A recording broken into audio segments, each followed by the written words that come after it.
Highland Trusty was born into slavery in what is now Chesterfield, Maryland. At the age of 8 years old, Trusty's slave master died, and he, along with 10 members of his family, escaped after obtaining permission to attend a funeral. Upon arriving in the North, the group split up, and George headed to Pennsylvania with his parents and sister. A year later, the family relocated to the Lower East Side in New York City, joined the AME Church, and changed their surname to Garnett. They also changed their first names, but there is no record of the name that was used before Henry. Living in the North provided Garnett with the opportunity to attend school for the first time. He was first enrolled in school in Pennsylvania and later attended the African Free School in New York. Despite the potential threat of a violent response, Garnett and several classmates formed an abolitionist club, the Garrison Literary and Benevolent Association. Many of Garnett's classmates would go on to become prominent figures in the abolitionist movement, as well as other facets of society. By age 13, Garnett was spending time away from New York City working aboard ships. Arriving home after one trip, he found out that his family had narrowly escaped a raid by slave catchers. In an attempt to lay low, the family had separated and gone into hiding, which resulted in their furniture being stolen. For his safety, Garnett was sent to Jericho, Long Island to hide. While living on Long Island, Garnett worked as an indentured farm worker until a severe knee injury ended his contract. The leg was amputated at the hip several years later, and Garnett used crutches for the rest of his life. Following his injury, Garnett returned to New York City and enrolled at the Sunday school of the First Colored Presbyterian Church. Around this time, he became more involved with religion, and in addition to converting, made plans to enter the ministry. Garnett and several other former classmates from the African Free School traveled to New Hampshire to study at the newly opened Noyes Academy. Founded by abolitionists, the school was open to all races and both genders. But when students gave impassioned speeches at an abolitionist meeting, locals destroyed the school in hopes of driving the students away and forcing it to close. After briefly returning to New York, Garnett and some of his classmates headed off again, this time journeying to the Oneida Institute in Whitesboro, New York, from which Garnett would graduate in 1840. Settling in Troy, New York, Garnett continued studying theology, began teaching, and was ordained. During this time, he also wrote for local abolitionists and religious newspapers and became involved with the temperance movement. Also, Garnett worked on initiatives and efforts to achieve voting rights for black males. In 1839, Garnett joined the Liberty Party and addressed a large meeting that was held in Boston. Over the next few years, as he spoke on behalf of the party and at meetings, Garnett became more prominent in the political arena. After the Liberty Party lost power, Garnett shifted to the Republican Party. But his increased political activity and move away from reform towards activism soured his relationship with William Lloyd Garrison. The relationship was formally severed when Garnett joined in the founding of the American and Foreign Anti-Slavery Society. The new organization was formed by 8 black members who split from the more traditional abolitionists. Around this time, Garnett gave his A Call to Rebellion speech at the 1843 National Negro Convention. In the speech, he turned away from trying to convince white people to adopt abolitionism and instead encouraged slaves to revolt against slave owners. Feeling a lack of progress towards equality in America, Garnett began to consider the feasibility of black people emigrating to improve their quality of life. He lived abroad in Geneva in Great Britain, where he spoke as an abolitionist, and spent time in Jamaica as a missionary. Illness forced him to return to America, and he began to promote Jamaica as a place to which black Americans should consider immigrating, which drew criticisms from Frederick Douglass. During the Civil War, Garnett first worked on campaigns for the creation of black regiments. What was it that happened 3 months ago that caused soldiers and served as chaplain for the men who were stationed in Rikers Island. Towards the end of the war, Garnett moved to Washington, D.C., where he became pastor of a church. In 1865, Garnett became one of the first black people to enter the Capitol, when he became the first black person to deliver a sermon in the chamber of the House of Representatives. Despite beginning to physically and mentally decline in the mid-1870s, Garnett aspired to move to Liberia. Several of his childhood friends had moved to Liberia, and Garnett campaigned to join them as minister to Liberia. Arriving in Monrovia on December 28, 1881, Garnett unfortunately passed away a little under 2 months later.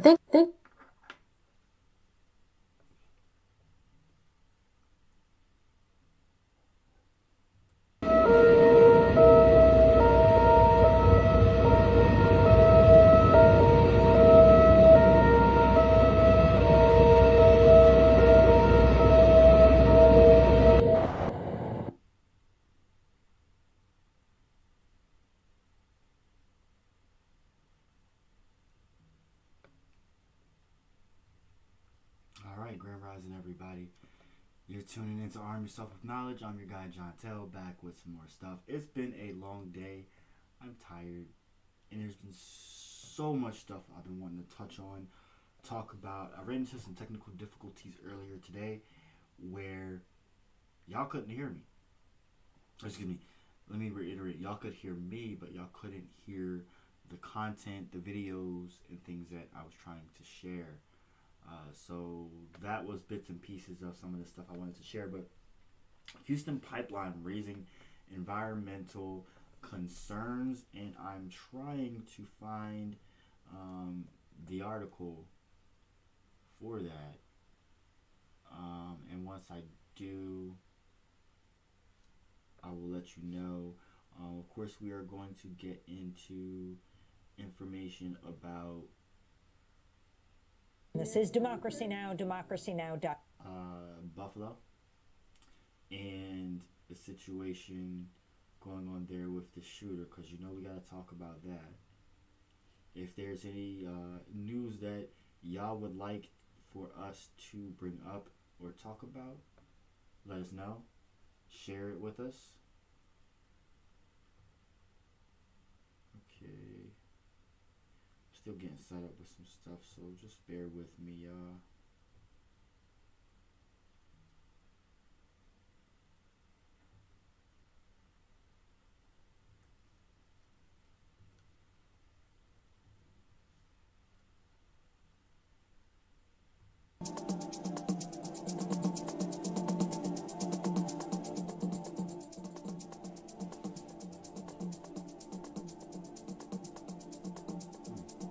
Trespassing signs could become illegal.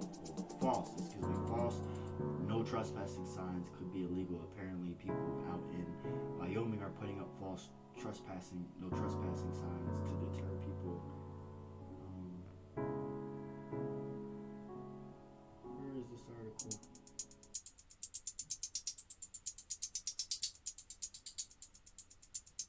I'm so sorry, y'all. When I find out, I will let you know. But the NAACP is calling for more to be done to stop the spread of white supremacist violence after Peyton Gendron, the 19-year-old who killed 10 black people at a Buffalo supermarket last May, was sentenced to life in prison without parole. And that was today. The sad reality is that the black community lives under the constant threat of violence, says Derek Johnson, president and CEO of the organization, NAACP, in a statement after Gendron's sentencing. Quote, every time we visit our churches, the grocery store, we are forced to consider the fact that we may never return home. The statement reads, while we understand that the pain of losing a loved one, especially under these horrific circumstances, will never be truly healed, it is our hope that these families can find some comfort in the fact that this white supremacist will spend the rest of his life behind bars. Gendron opened fire at the Tops Friendly Markets wearing body armor on May 14, 2022, wielding a legally obtained semi-automatic rifle. He live streamed his attack with a helmet camera on the gaming platform Twitch as he shot and killed 10 people and wounded 3 others. Investigations after the attack found that Gendron specifically chose that market because it was in a predominantly black neighborhood. In a manifesto, Gendron explained he was motivated by the racist Great Replacement theory, which falsely claims increased racial diversity would lead to the end of the white race in the United States.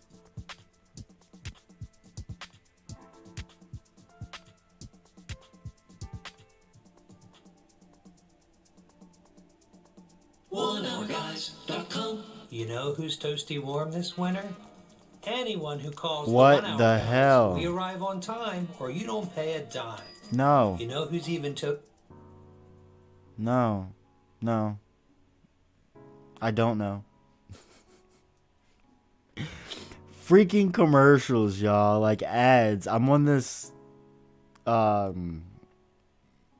news article via Microsoft, ABC News. Here we go. All right. Bear with me. Killed 10 black people at a neighborhood supermarket last May, hearing from the families of his victims, confronting him with their pain and anger, before he was sentenced to life in prison without the possibility of parole. At one point, a grieving family member rushing forward, trying to reach the gunman seated at the defense table, court officers jumping in to hurry the gunman away. The outpouring of emotion over that hearing in a Buffalo courtroom, the white supremacist who killed 10 black people at a neighborhood supermarket last May, hearing from the families of his victims, confronting him with their pain and anger, before he was sentenced to life in prison without the possibility of parole. At one point, a grieving family member rushing forward, trying to reach the gunman seated at the defense table, court officers jumping in to hurry the gunman away. The outpouring of emotion over that carefully planned massacre. Peyton Gendron drove more than 200 miles to that black community wearing body armor and live streaming the attack. In a brief statement, he apologized, acknowledging he killed his victims because they were black.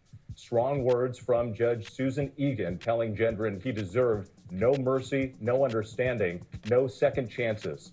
And as she sentenced him, Judge Egan described each of his victims, the lives they led, and who they left behind.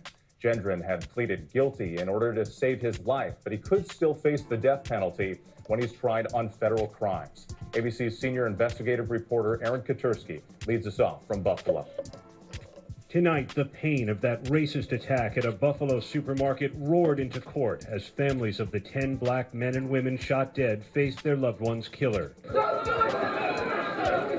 A spectator lunging at Peyton Gendron, deputies rushing him out of the courtroom. His sentencing hearing paused until order was restored. I understand the anger, but we cannot have that in the courtroom. The dramatic interruption coming as the sister of 72-year-old victim Catherine Massey pointedly addressed the shooter. Cat didn't hurt anybody.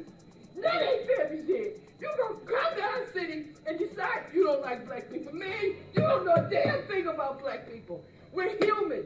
9 months after Gendron opened fire at the Tops supermarket in a well-planned attack, the emotional wounds are still raw for Wayne Jones, remembering his 65-year-old mother, Celestine Cheney. While I was writing this, tears fell from my eyes. Thinking about what a beautiful person he took. And with Gendron watching passively in an orange jumpsuit, the widow of top security guard, 55-year-old Aaron Salter, who was hailed a hero for facing down the shooter, explaining why she wore red and black. Red for the blood that he shed for his family and for his community. And black because we are still grieving. I'm very sorry. Afterward, the shooter briefly apologizing. I did a terrible thing that day. I shot and killed people because they were black. But relatives and prosecutors doubting his sincerity. I firmly do not believe that that was from his heart. With Gendron pleading guilty to domestic terrorism motivated by hate, the judge sentenced him to the mandatory life in prison with no chance at parole. There is no place for you or your ignorant, hateful, and evil ideologies in a civilized society. There can be no mercy for you, no understanding, no second chances. Aaron Katursky joining us now from Buffalo. And Aaron, we saw just how painful it was for these families in the courtroom, and they'll have another chance to confront the shooter. They will, Whit, because Peyton Gendron faces federal hate crimes charges, and the Justice Department is deciding whether to pursue the death penalty. The families are also working with the city to try and establish a permanent memorial to their loved ones. Whit. All right, Aaron, thank you. Wow. So, as y'all can see, tensions ran pretty high.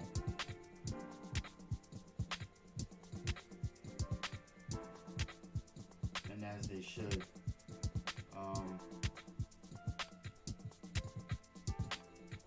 The record will reflect that the defendant is present in the courtroom in custody, and we are here today for purposes of sentencing.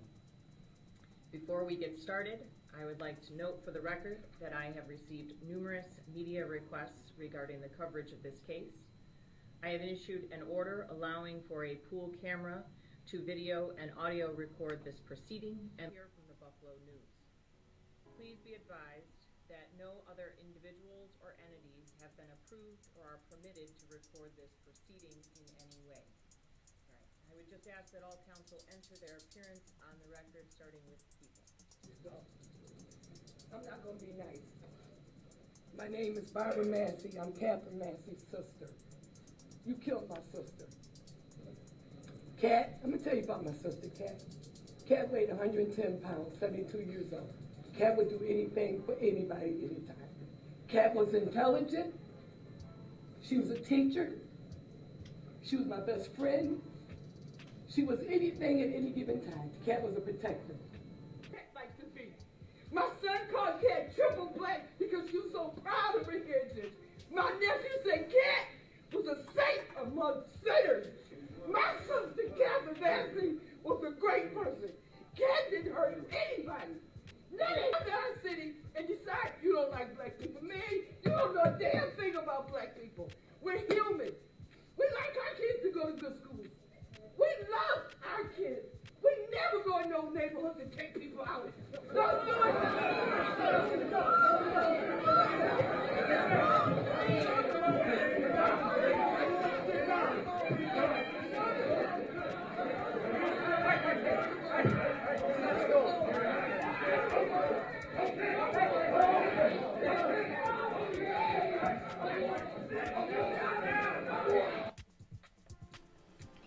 Wow.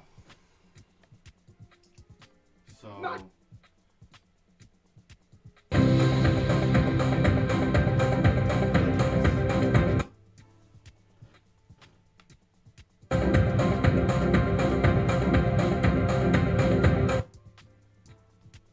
sorry about that.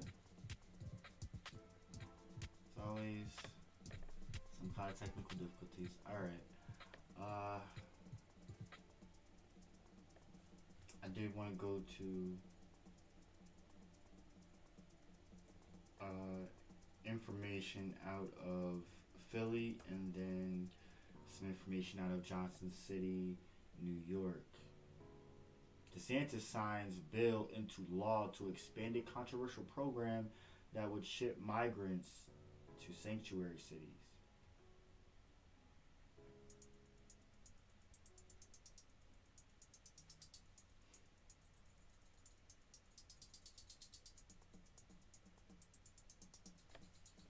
I'm gonna throw this in the comment section because I'm not even sure if I want to read this on air.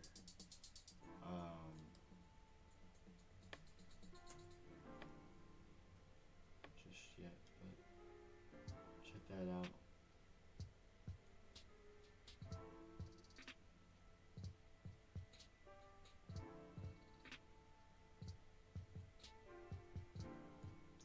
And this as well. Black leaders rally in Tallahassee against Florida's denial of race studies course. Y'all should be aware of. Ramping up their criticism of their ongoing criticism of Ron DeSantis over Florida's opposition to a new College Board advanced placement course in African American studies, claiming that the Republican governor is spurring a cultural battle to aid his expected presidential bid.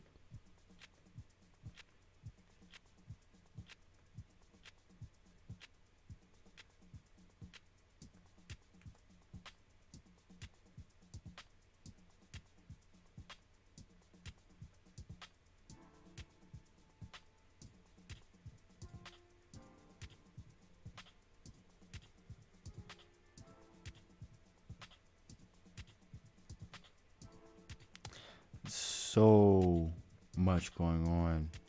It's hard to, at times, pick through things and determine what is extremely important and pertinent right now. But you know what? This is my show. Alarmed by DeSantis, black leaders protest and prepare for 2024. I'll put this in the comments too. It's interesting. All right, so we did share a there was a Let me see if I can find it on Facebook. Unicorn Riot did some awesome coverage today of Temple University students, undergrad students, having a rally, and they're on their 16th day of striking. And they had a phenomenal march, rally, tons of people speaking powerful words. Definitely, we're definitely going to check it out. Here we go. This is via Unicorn Riot.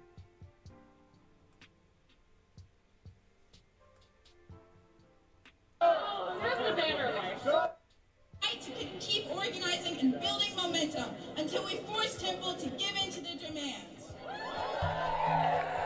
When workers' rights are under attack, what do we do? When workers' rights are under attack, what do we do? When Texas rights are under attack, what do we do? When Texas rights are under attack, what do we do? Solidarity.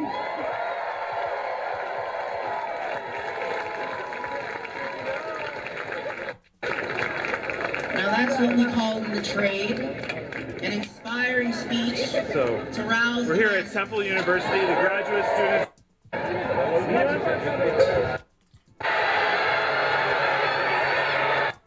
Strike, thanks to Lori's amazing graphic design work. And you get incredible numbers of undergrads who see the right way that things should be, and they skip class to make it happen.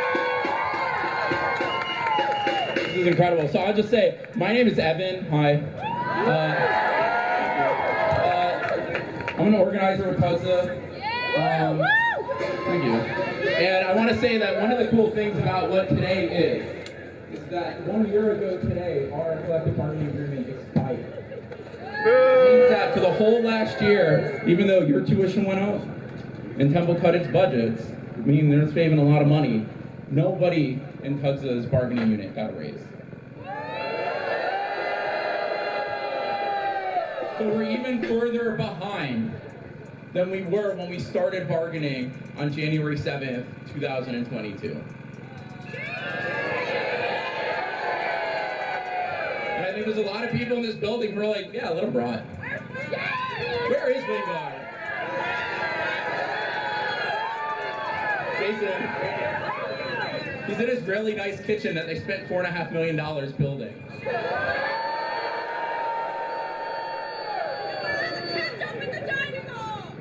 Say what? And we're still out of ketchup in the dining hall. Although I will say that might be because we're disrupting delivery, so sorry, not sorry. You guys having fun? I know there's a lot of people here who want to yell at this building because of what that means, right? So, I don't know. Why don't on three, we all say what is on our mind at the same time, okay? The safety in numbers. All right? I will. 1, 2, 3.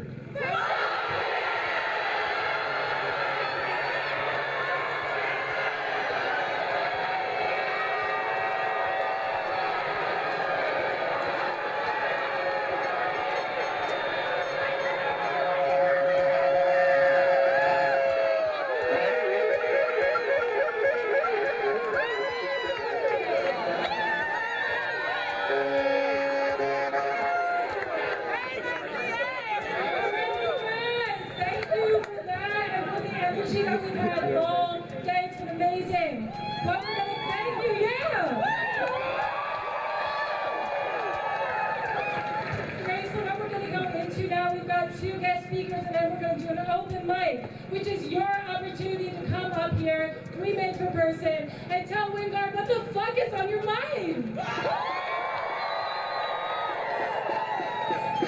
All right, so our first speaker is an undergraduate student. Her name is Sabria. She's going to be talking to you a bit about this strike and why she's here.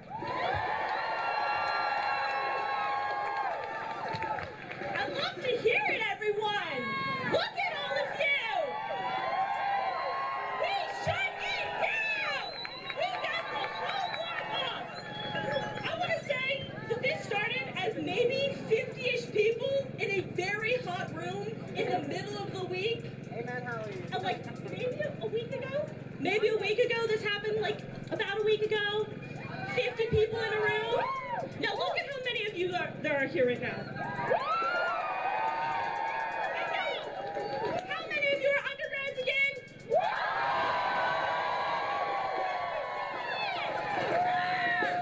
I love seeing all of you out here.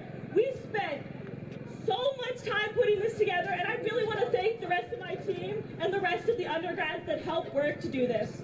We were up putting out flyers, we were up getting the word out, sending out emails, going after everyone, talking to classes.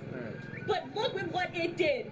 We have so many people out here, and if we were able to So, can you just talk about the organizing a little bit? Right, so, yeah, that's what I like to hear. Right, so like my friend said over here, this started a week ago. On Monday, most of us came directly off the picket line from classes to go to a meeting at the Student Center.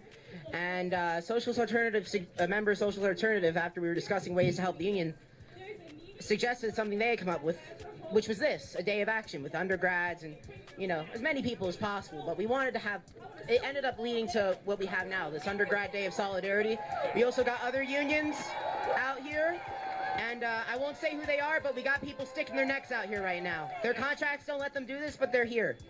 So we could... Can you talk about how this reached different parts of the campus and all that? Well, we did flyering. We put letters under people's doors in the dorms. We put flyers all and posters all around campus, and they were immediately torn down. And we kept going. We put stuff in Cecil B. Moore Station, on the trees, on the poles, you know, those things people like to climb. And online. We used online outreach as well. So, what do you say about the administration tactics and the emails they've sent and the healthcare being cut? Disgusting. Can you talk about those tactics? Disgusting and potentially illegal. So I used to work for the Temple News before doing this, and I was covering Tugza. I was working from the other side, covering it. And, you know, obviously I had to do a lot of research over this. I had to read over the National Labor Relations Board anti-intimidation laws. This is going to end in one, if not more, lawsuits. There's already going to be a class action lawsuit from students about unqualified professors teaching us, scabs, what have you. But it's disgusting. It's absolutely disgusting because this university, few universities can say that they were founded by and for the working class. Conwell wanted this to be a school that working class people could learn how to read. How we doing? And all this union busting goes it's contrary to this university's point of founding. This university was founded by and for the working class, and it's the working class who should ultimately master it. All right. Okay. Well, thank you so much. I just, you know, I guess, do you feel like, you know, that the country's looking at this, that other higher ed, you know, because of these tactics, things like that? Absolutely, I know they are. Other unions across the country, NYU, Columbia, and University of California system have walked out today in solidarity. And we've also, tons of members have had contacts with other unions at other universities, and they're watching this as well. Anything else you want to add? Solidarity forever, for the union makes us strong. Donate to the strike fund. Do you want to give your name? My name is Justin Roig. Cool. Thank you so much. Thank you. Cool. Did you want to speak? Okay. We want a living wage. Hey. Live right now. Can you talk about why you're here and what's on your sign? Sure. So we're here to protest against Temple University's greedy administration. They treat TAs and RAs like absolute crap. They treat undergraduate student workers like absolute crap too. And we're here as undergraduate students saying that we're not going to take it. We're not going to take it. We're going to stand up against Temple University and their administration.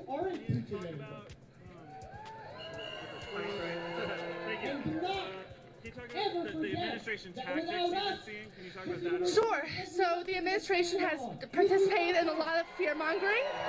A lot of fear-mongering against Can you say that again? a lot of fear-mongering against both the graduate student workers that are striking and against this Strike Solidarity Day. They've done a lot of fear-mongering, and they've also They've also taken away They've also taken away graduate students' tuition remission. They've also taken away their health care, and they're also threatening to deport international graduate students. Did you say anything about the other groups and other unions or other people that are supporting what's happening? So we also have TUOC, which is Temple University's undergraduate student union. We're working to we also have TUOC, which is undergraduate students working to organize amongst undergraduate student workers for a union. And there's also there's a lot of organizations here. Yeah. Cool. It's crazy. Is there anything else you want to add right now? I just want to say that Temple University, you better start paying your workers a living wage. Do you want to give your name? Samantha. Thank you so much. Thank you so much, Samantha. All right, so that was Samantha, one of the folks that reached out to us. Appreciate it. We're going to follow the open mic here for a little bit. And we're at Temple University right now. Graduate students are on strike. Temple University, they've been on strike. This is the third week of a Temple University's grad student strike in North Philadelphia.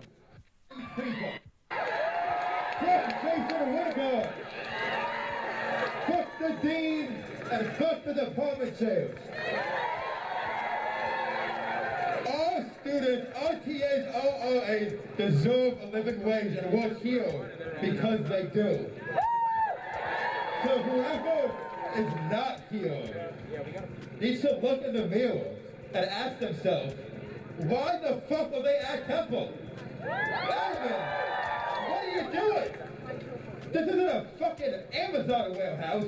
We're not here to make a profit. Not that that can happen there either. But this is a fucking school. Fuck admin. Fuck their offices. Fuck their $5 million offices. And fuck them each individually. What do we want? When do we want it? What do we want? When do we want it? What do we want? When do we want it? Get your asses here and out here. Fight for your fucking colleagues. Fight for your t-shirts. I love you all. Temple is strong. And we are here because Temple is strong. Fuck admin. We will overpower them. We will win. Thank you.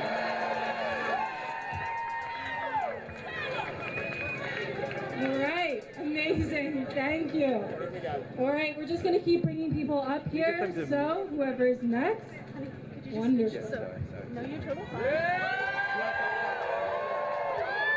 Hey, I teach 802. If you had me, I go by Snap.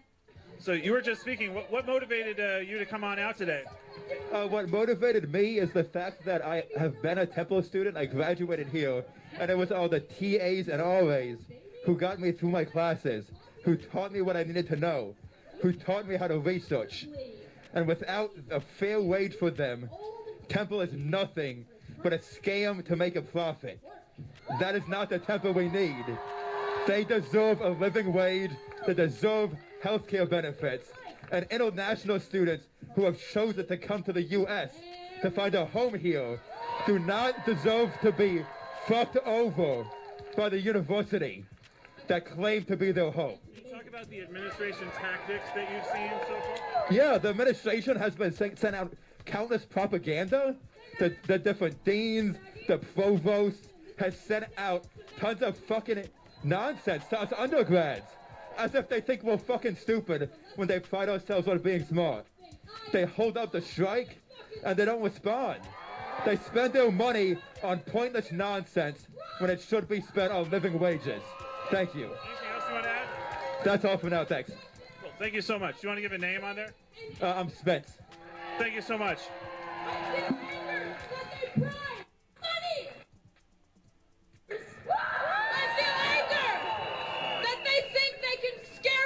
Submission. And I feel anger when I look at the words that they have carved on the stone of their fortress. Do you know what that says?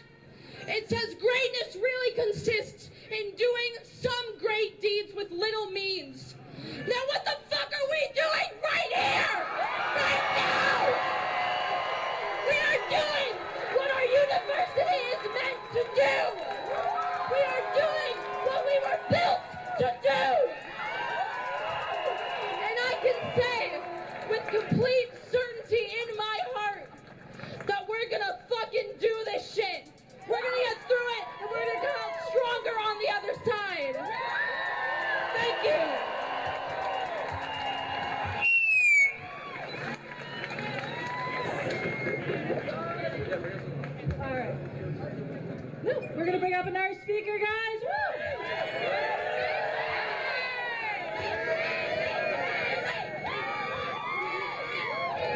My name is Haley. Guys, did we shut it down? Did we shut it down?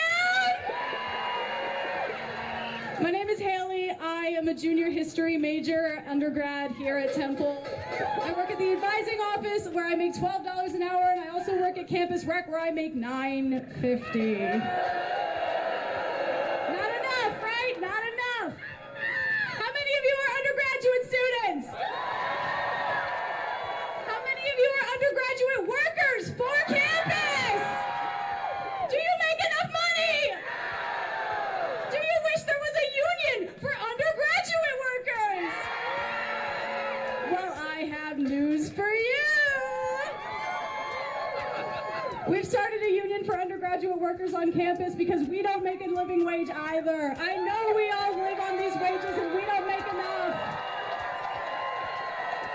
We are the Temple University Undergraduate Workers Organizing Committee. We are advocating for a $15 minimum wage for all campus employees. We are advocating for transparent hiring and wage practices because too many of us make the different amounts for the same job. We're advocating for so much more than that. So if you are an undergraduate worker that wants to help us get a living wage, follow us on Instagram at TUUWOC. Instagram and Twitter, TUUWOC. Thank you guys so much. Woo! Who makes Temple work? We make Temple work. Who makes Temple work? We make Temple work. Who deserves a living wage? We deserve a living wage. Who deserves a living wage? We deserve a living wage. I love you guys. Thank you. All right. Oh, we got another speaker coming up. Here you go. All right, hi. It's getting hot in here. Listen, it's getting hot because I'm mad. Who's mad here?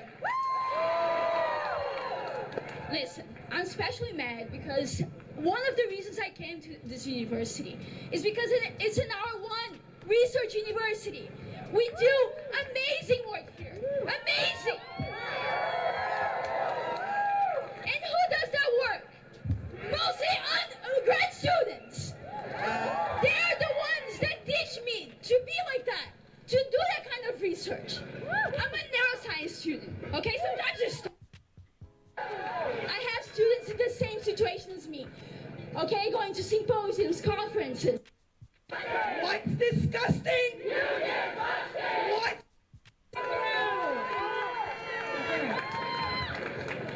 Hi guys. Hi, my name is Shauna, and I'm a poli-sci undergrad student. And I just want to remind everyone that history will remember us. History will remember this. This is what matters. Pennsylvania has always been at the forefront of unions. We had the first coal unions, the first coal strikes. We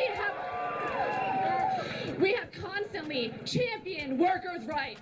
And I want Wingard to know that history will remember him with disgust.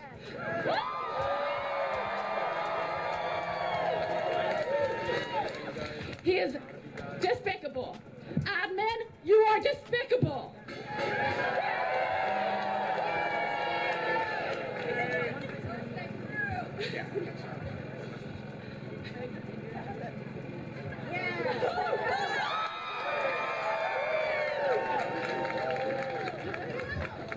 All right, I'm gonna start a little chant. What's disgusting? What's disgusting? What's disgusting? I'm sorry, you're not loud enough. Sorry. What's disgusting? What's disgusting?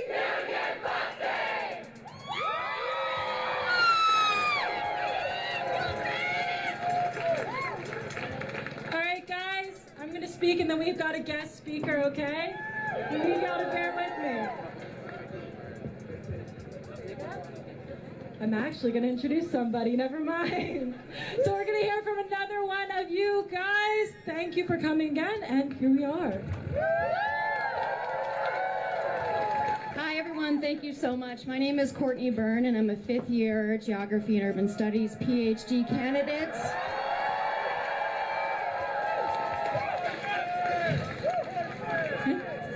My student Maggie was just standing up here speaking a couple of speakers ago. And she was one of my students last semester, and I heard her talking. I wasn't going to come up here today because you guys are kicking ass all by yourselves. And I thought, you know what? My students are the reason why I'm here. So I'm going to stand up here and tell you how I got here and what happened. So in my hand, I'm holding first day surveys that, as a dorky instructor, I give to my students on the first day and have them fill out with paper and pencil.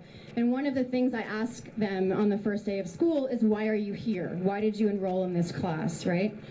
And I read them through, and then I curate the class based on what they wrote. And in these surveys in my hand, 7 of my students had had me before, either as a TA or as an instructor of record, and they said, we know what you bring to the table. You bring to the table 16 years experience as a college educator. You bring to the table 12 years experience working with animals. Now, why is that important? Because I'm teaching a class called Animal Geographies, which has never been taught at Temple ever.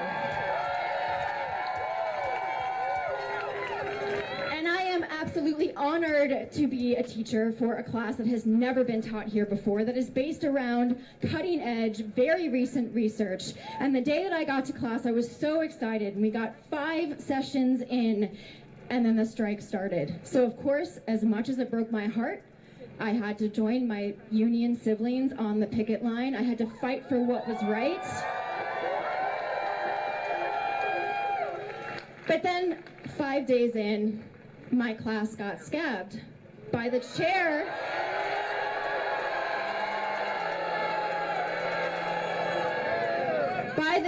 of my department.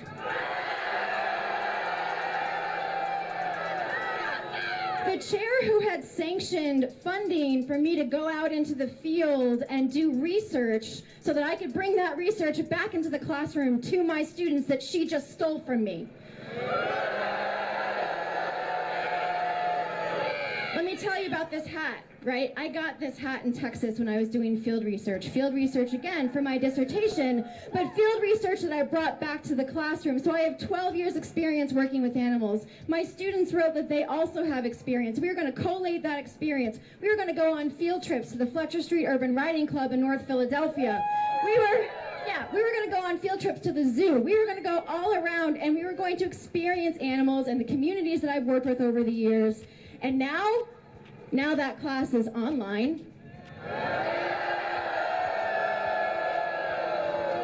Now it's being thought was, I don't know, some theoretically adjacent critical geography, whatever. It's not the class that they signed up for. This is not the class.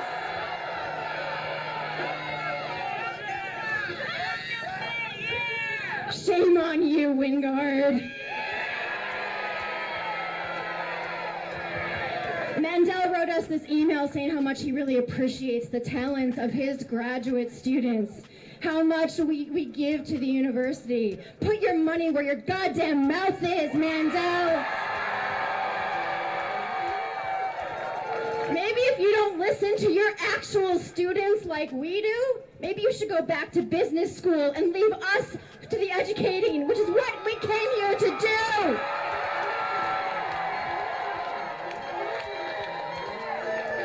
Before I go, I think we need to sing them a little song real loud so that they can hear us.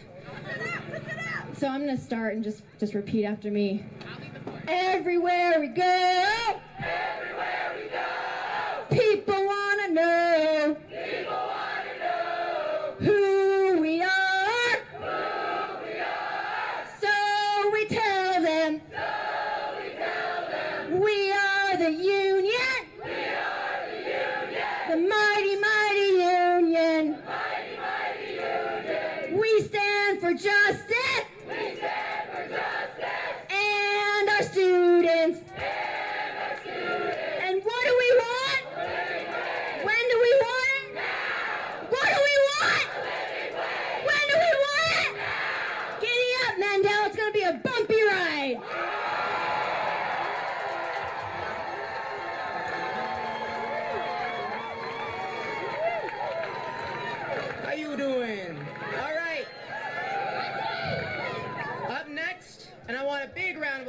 because she's been doing great today. My co-MC, Sydney. Let's hear a round of applause. Let's go. All right. Hi, guys. She got some stuff. So, I've been helping organize this rally with everybody here. I'm a freshman here at Temple. I'm on my second semester. All right. And I have a little thank you. And I have a little something that I wrote out that I'm just going to say here, all right? So, good afternoon. I'm a freshman here. I chose Temple because of its diversity, its resources to help me expand on my education and position me for a good career. Within my first semester here, the TAs met with Temple's administration repeatedly in an effort to be paid a livable wage. Temple refused to give that to them. No, that's right. The administration is willing to pay millions to renovate buildings, to pay our football coach, but how much of that money is being paid for our education? On our TAs that work to educate us. Temple spends 62 cents of every dollar we pay them on our education. 62 cents! They gradually decrease financial aid. They do not care about their students or their workers as long as we remain complicit in the business that is this university. I came here for an education, the responsibility of which has been largely handed to underpaid and overworked TAs. And now, many students are left with their classes being taught by scabs, with syllabi being changed mid-semester, courses and grades upturned, all because Temple would rather hire new professors unfit to teach these courses than pay the original TAs a livable wage.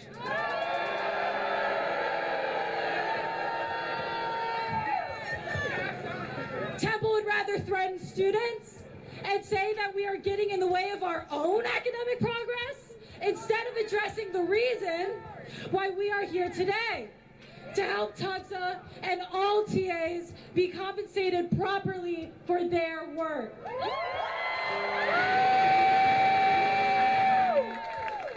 This affects undergraduate students just as much as graduate students and student workers.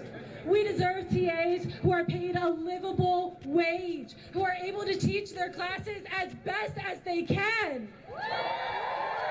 We deserve a better education.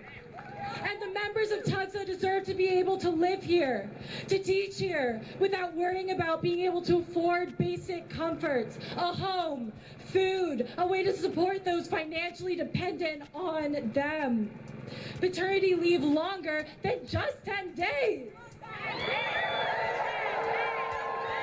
That's right. And international student members of TUGSA have been threatened with deportation by the administration. How fucked up is that? How fucked up? That's right. The administration has sent out emails trying to coerce undergraduate students into ratting out TAs on strike. Boo! They have sent out emails demonizing the people here today for fighting to be properly compensated. The administration is terrified of undergraduate and graduate students working together. The administration is terrified of students realizing just how little we're being invested in. And us realizing how little they give us, our professors, our TAs, despite how much we're all paying them. These strikes, this walkout, the rallies, we can choose to let this die out, to be inconsistent and divided in our protest. This is what the administration wants, all right? Inconsistency and inaction. Students who are aware and understand what is happening on campus, but would rather stay out of it. Or we can make life hard for the administration, right? We can. We We can refuse to go to classes taught by scabs. Refuse to rat out RTAs. Refuse to accept an education that is improperly funded. We win by having an organized collective protest like today. We win by shutting Temple down, and we can win. This issue isn't complicated, and its solution is simple. RTAs are underpaid. The money we give the university isn't properly invested in our education. Temple has the money, all right? They have the money to pay RTAs. They have the money to invest in us. And all we have to do is to organize, all right? All we have to do is be consistent. All we have to do is fight back. All right. So what do we do if we don't get it? Shut it down. Thank you. Oh my God, the undergrads are amazing. Sydney! Woo! All of you, let's hear it! Come on, come on, come on! But it's not just those of us here right now that support what we're fighting for. There are people in the city, there are people in the state, they're in Harrisburg right now, and they keep their word. They said yesterday, if they don't pay us, they're gonna slam the door in their face when they go begging for money next month. We're gonna make sure they remember that. I'm very excited to introduce a special guest, mayoral candidate, former city council member, and a huge ally for Tuxa for years at this point, Helen Gim. Thank you. Let's give some love to Tuxa right now. Cindy, you are amazing, and you said it really well. There's nothing more fearful to anybody that is trying to shut things down here than a unified, organized collective of young people, Tuxa unions, and an unstoppable force that's going to turn the city around. You're here because your tuition dollars should be going towards a better Philadelphia. You're here because when a starting salary for a TA is $19,000 a year, and someone asks that we raise the wages, and then a university takes away their health care, makes them take away their tuition reimbursements, and threatens them, all of us are going to stand up.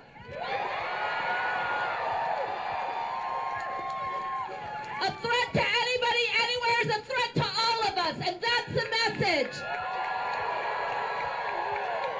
That is the message that you as undergraduates are sending right now, and why I'm here, because I could not be more energized and hopeful by all of your voices and faces standing together for this union. We are on day 16 of this strike. And what we want Temple University to know is that as time passes, this movement is not going to get smaller. It's only going to grow. It's going to grow. It's going to grow from every single classroom, from every single building. It's going to spread across the city of Philadelphia. And I want every single undergraduate to know that the eyes of the nation are on Temple University right now.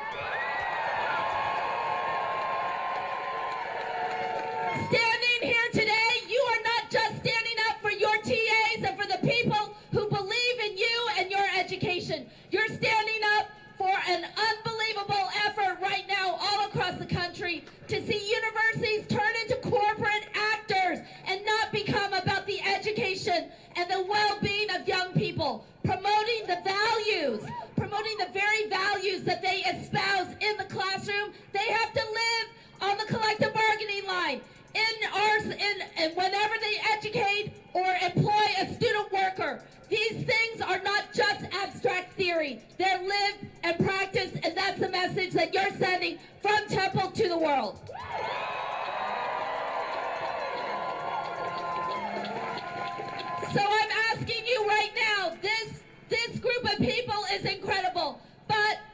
needs to grow. 16 days in, Temple University's TAs are now without health care, and they're being forced to pay their own tuition, and that is not right, and we need everybody in this building to hear you.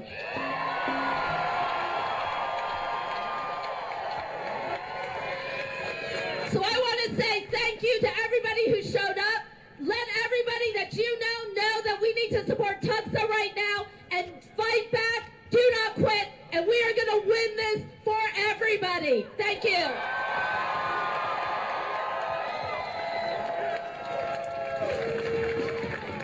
You did it! The shutdown. Brotherly Latinos for TUGSA sign. I like that. I like that. So let's get into something. Because we got signs, we got Latinos for TUGSA, we got a sign in Hebrew that I saw. Let's talk about something this university says it embraces. Diversity. One of the mottos of this university is you belong. They want to rise up the next generation, right? We are that next generation, and we're sure as hell rising up. But how can you say you cherish diversity? How can you say you belong when you cut people's health care? Now let's talk about something that I think goes overlooked. A lot of people's status in this country, international students, is tied to that healthcare coverage. That's why we say Temple's trying to get people deported, because they are. How can you say you belong, but when you cut someone's healthcare, what you're really saying is you don't belong in this country, because we know we can exploit you. We know when we're not happy with you, we can get rid of you. Shame. Shame on Temple. This is stuff you expect from some conservative university, which Temple doesn't claim to be. They claim to be progressive, yes? That's why they told us to come here, yes? Now, let's get to that word progress. Personal progress. We all saw that in our emails the other day, right? Now, personal progress, that's not just something you get in the classroom. And I'm sure many of the educators here can back that one up. This is what personal progress looks like. People think students are apathetic. People think students don't care. Nah. Y'all prove them wrong on that front.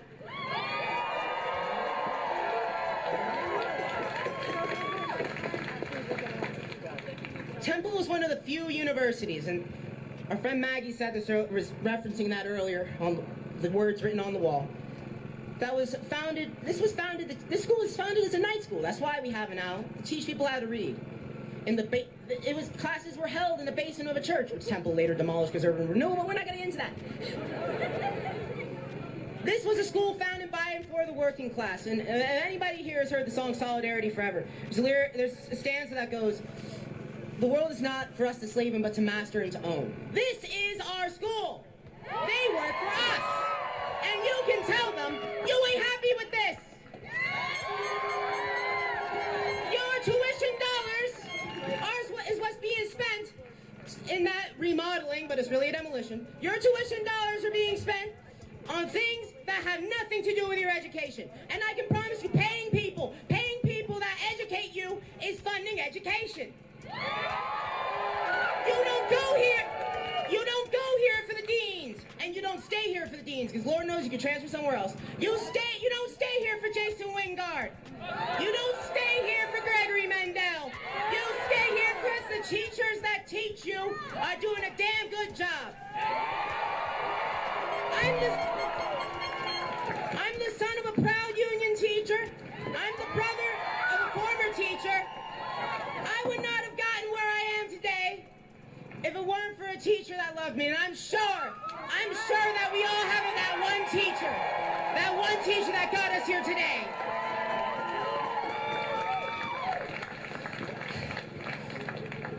It's truly disgusting what these guys are trying to do. Never be apathetic, and don't forget what you did here today. Because, I'll say it again, this is our school, this is our fight, and they work for us. It's our money, so we damn well tell them how they're gonna spend it. And if I hear that one person is somehow deported from this, loses their job from this, or what have you. I can promise you there's going to be a lot more than the people here today. And give yourselves a round of applause.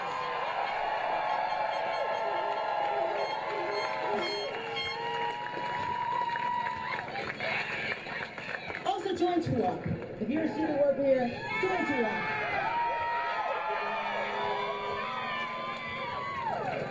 On that note, we want to start wrapping up, but I want to thank everybody for showing out. This started with a room of 50 people. There's a lot more than 50 people here today. You are mighty, you are powerful, solidarity forever. And again, don't forget what you did here today.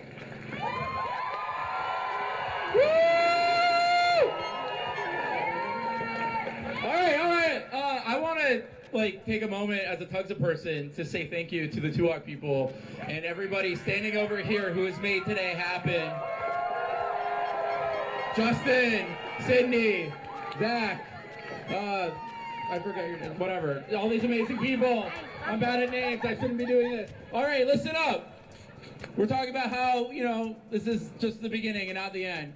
We're out here picketing every day, right? 9 to 4. Just come to HQ and join the line. If you see a line, don't cross it. And we're gonna kind of wrap this up, but I just want to say on Friday at noon, a bunch of labor unions from around the city are coming here to do a bit of a Labor Day. So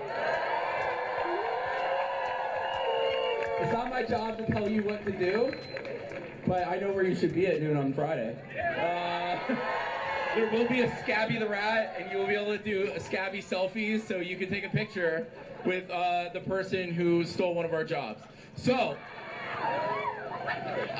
we're gonna march back to HQ. You're gonna put your signs in the tarps so that we can use them tomorrow because signs aren't cheap. Oh yeah, there's a meeting Monday for TUWOC, but what time's that? 5. Oh shit, sorry.